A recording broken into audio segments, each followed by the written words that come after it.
We don't feel safe. We don't feel safe. We don't feel safe. A crowd of citizens jammed into the Fort Worth City Council meeting chanted those words repeatedly in recent weeks.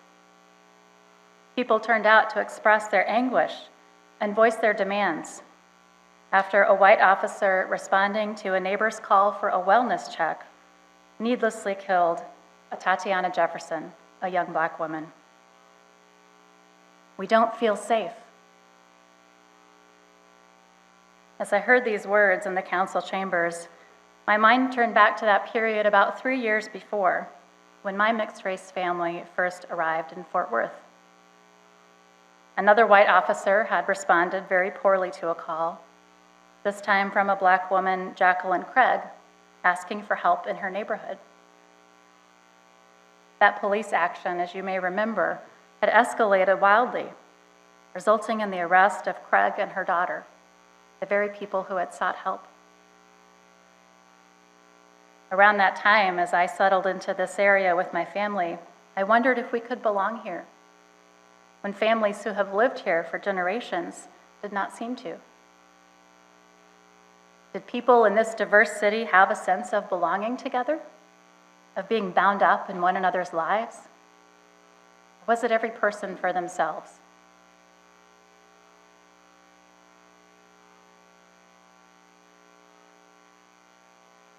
You cannot be a person by yourself, observes Quaker writer Douglas Steere.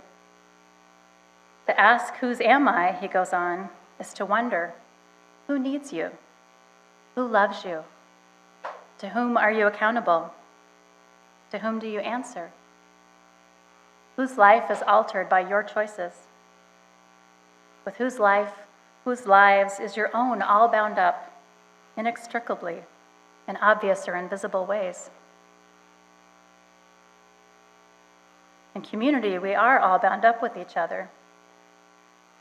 But perhaps the connection is easier to see in more immediate relationships. Take Greg and Joan, for example. Greg started working out regularly 6 months ago. At midlife, he has learned of too many childhood friends already gone and has decided to invest in his own health. He's even working with a personal trainer. The workouts wore him out at first, but Greg's wife, Joan, has noticed how Greg's stamina has grown in the months that he has been training at the gym. When they go biking together, he wants to ride longer than she does. That's a change. Joan appreciates that her partner has made a conscious choice to care for himself, one that may well extend the length and quality of his life with her and their family. Joan is so impressed with Greg's commitment that she considered getting a personal trainer too. But she realized recently that what she needs support for more than her physical health is her emotional health. She's been battling the blues for months. Joan is concerned about how this might be affecting her family. And she worries that she might not be giving her best to all the students who rely on her at the school where she teaches. So Joan has decided to find a therapist.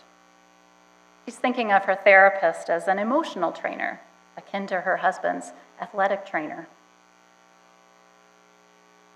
In a similar vein, Nathan Walker describes being a personal spiritual trainer for the people he serves as a Unitarian Universalist minister. That was a new one on me, a personal spiritual trainer. Speaking to his trainees, Walker writes, I want to see you move beyond the religious hang-ups of your broken past and use your regenerative spirit to seize the day. I want to see you flex your moral muscles. I want to see you exercise spiritual practices to the point of training your mind and body and spirit to collaborate as a single, integrated, and dynamic entity. Walker continues, I want to know that you are engaged in the moral issues of our time. I want to know what makes you afraid. I want to know the intricacies of how you are treating other people. Have you learned new ways to better your relationship? If so, share them. I want to know if you feel alive. I want to know if you feel like you belong, like you feel like you matter, because to me, you do. You do, Walker concludes, because you are my personal spiritual trainers. In a religious community such as this one, we can all be spiritual trainers for each other. Yes, we may come at first simply seeking acceptance of who we are, perhaps for the promise of finding relief and succor and being among others who share our values and respect our free and responsible search for truth and meaning. But belonging here also entails promises that we make to each other. Promises about the hard work of living into our liberal religious values. The promise to grow together, walk in the ways of love, and undertake spiritual training together. The promise to make real that word responsible in our search and in our lives. Like the bear, the salmon, and the river in our reading, we Unitarian Universalists create agreements about how we will be together. In this congregation, we have expressed those agreements in our Covenant of Right Relations, which is there on the wall. I invite you to join me in reciting it from the slides.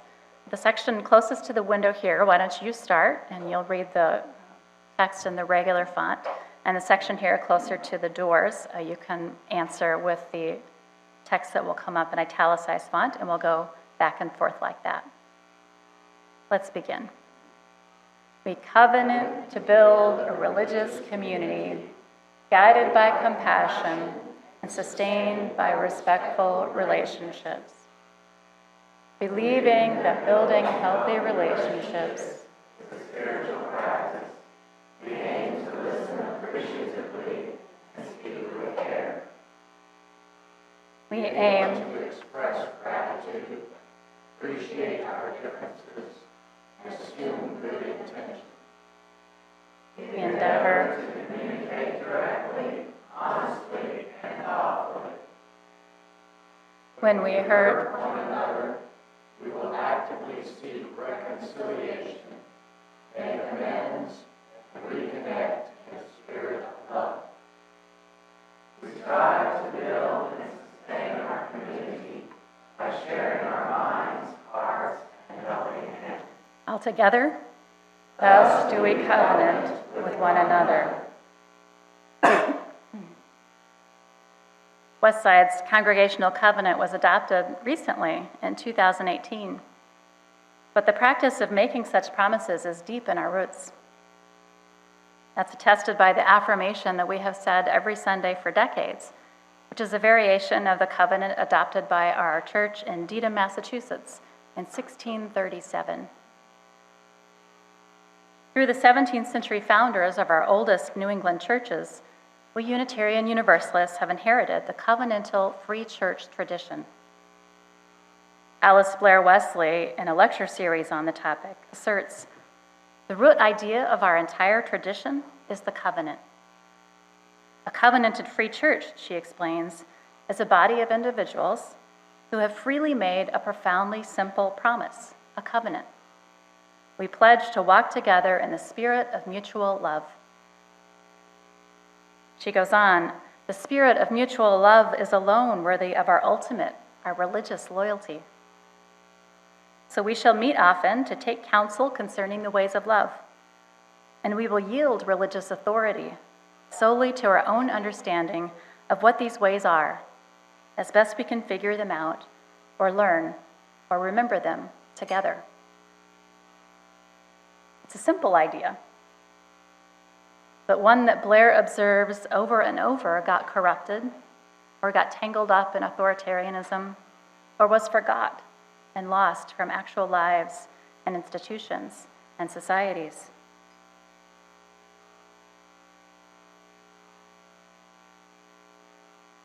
Spirit of love is a guide to everything we do within this church.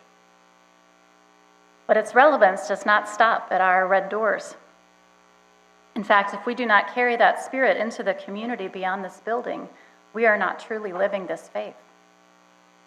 We are called upon, in the spirit of love to help create the beloved community where all belong. Let us return to the parable of the bears and the salmon. The west side of the Metroplex, you might say, is the river in which we live. Our relationships to this wider environment must not be taken for granted. I'm grateful to members of our church who are helping to build relationships with the community around us, including organizations like Raíces and United Fort Worth, who meet here in this building. I'm grateful to serve a church in which every time I show up at a vigil or a meeting of elected officials or special gatherings convened to address the city's continued struggles with race relations, I always see familiar faces. I see people from this church showing up and listening.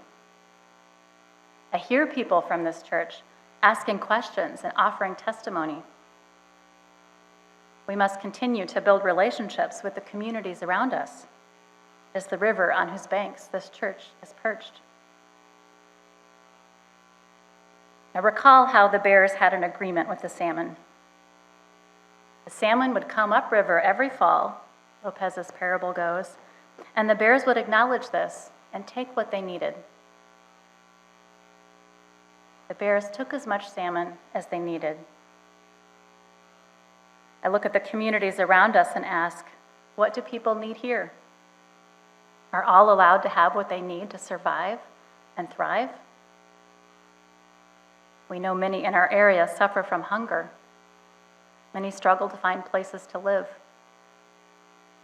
You can help with projects like the Thanksgiving baskets through South Central Alliance of Churches. And you may have noticed our new free little food pantry by the church parking lot. Just bring in non-perishable goods if you have extra to share. You can place them on the shelves, and hungry neighbors can help themselves. Thank you to Matt Sachs for initiating that project. So we know there is unmet need. It's not as easy for humans in our complex societies as it is for bears in the wild to find what we need. And unlike the bears and the salmon, people do sometimes take more than they need. Some people hog resources, whether in obvious or subtle ways. Recall this part of the parable. For several days they spoke about it. The salmon said who they were and where they came from, and the bears spoke about what they did, what powers they had been given, and the river spoke about its agreement with the rain and the wind and the crayfish and so on. Everybody said what they needed and what they would give away. This is the kind of dialogue that aggrieved citizens are trying to engage in various venues in our city. On Thursday, I attended a Faith in Action forum put together by Tarrant Churches Together and hosted at Baker Chapel AME Church. It was called Where We Go From Here, a prayer meeting and public forum on justice and police accountability in our community. During the dialogue, one of the city council members on the panel acknowledged that in recent years, Fort Worth has begun making up for lost time, investing in marginalized neighborhoods that have long been ignored. Whether it's sidewalks and streetlights or economic opportunities, past investments, she acknowledged, have been far from equitable. The redlining that created the segregated neighborhoods that largely continue to this day was followed by decades of neglect. We need to learn from the bears and the salmon. We need to hold our elected officials accountable for applying the lesson, to let people have what they need, and not let some control resources to the detriment of others.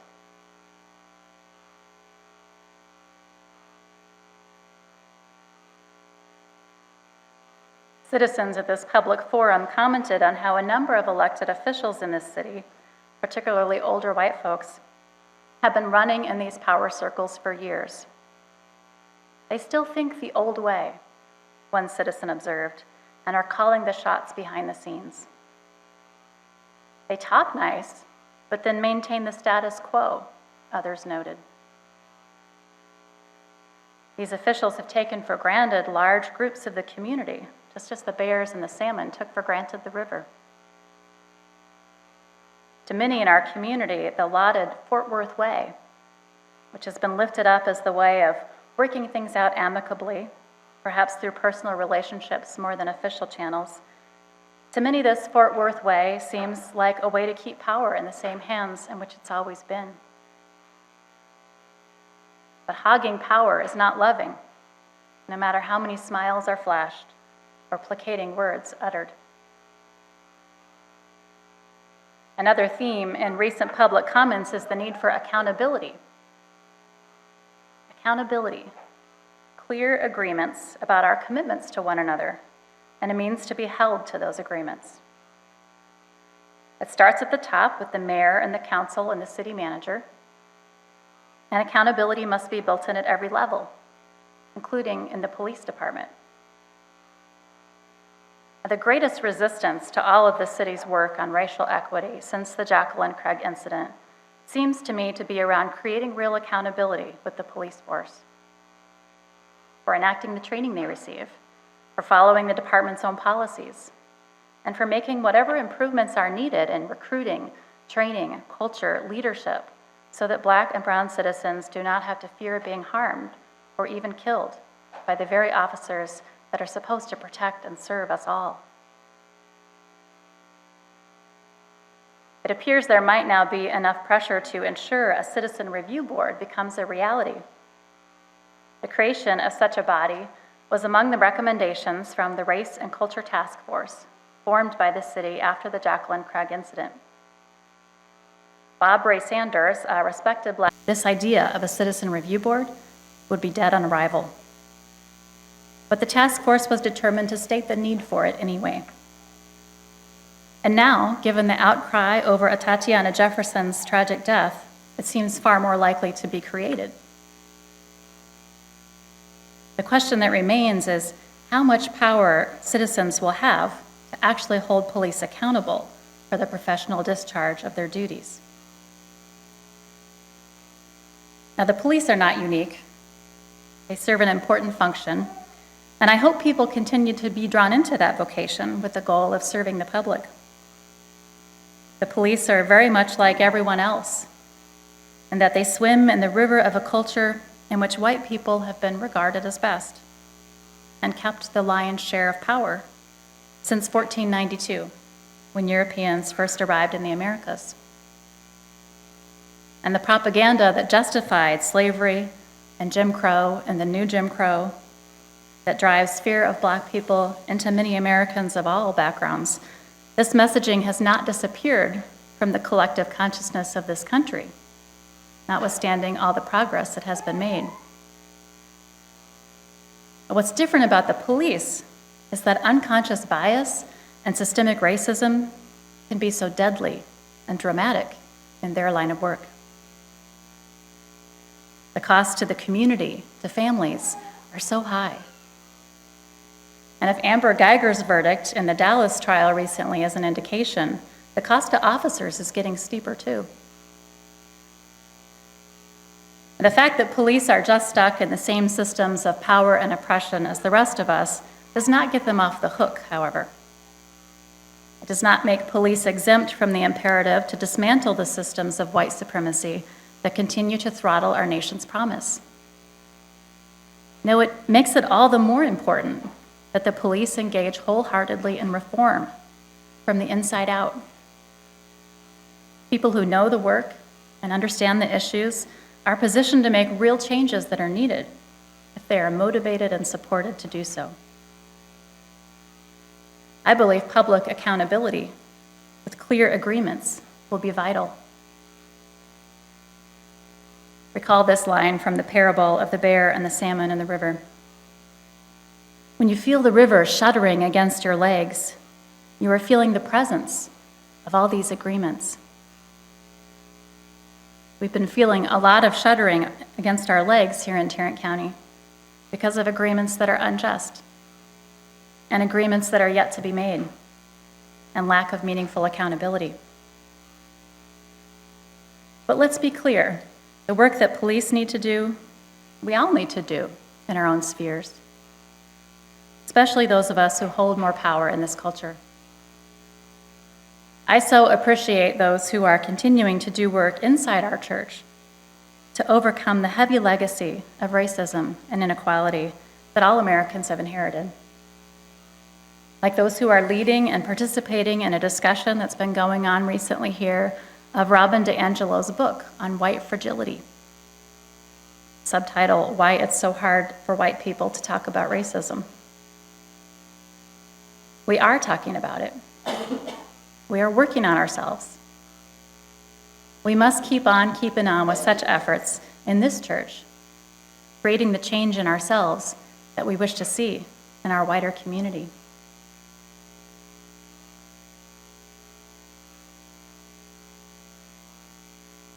Now I want to come to the part of the parable that moves my heart. It goes like this.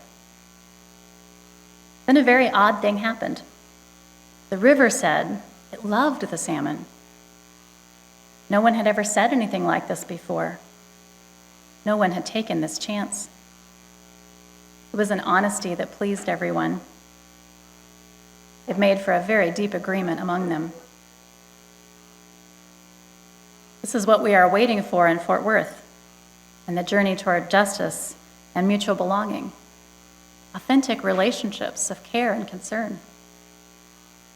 Many people from over-policed, predominantly Black neighborhoods spoke about the need for this between police and the neighborhoods they patrol. People say the cops must know the people in the neighborhoods. More people could be recruited from these neighborhoods to serve. At least roll down the window and say hello, said one person. Help the parents and the children see that the parents don't need to keep teaching their children to fear the police. I believe that if the people who are serving come equipped with more love than fear, it will change the relationships and change everyone's behavior.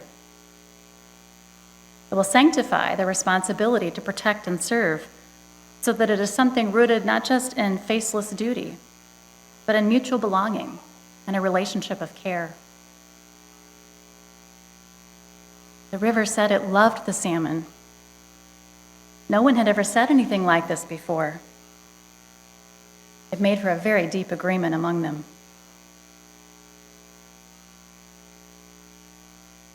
So where do we go from here at this church? Let us continue to do our spiritual training with each other. We can be each other's spiritual workout buddies, building our stamina and our skills for the work of love. Let us continue to develop our relationships in the community so that inside this church and well beyond it, we can help to realize the promise of belonging for all.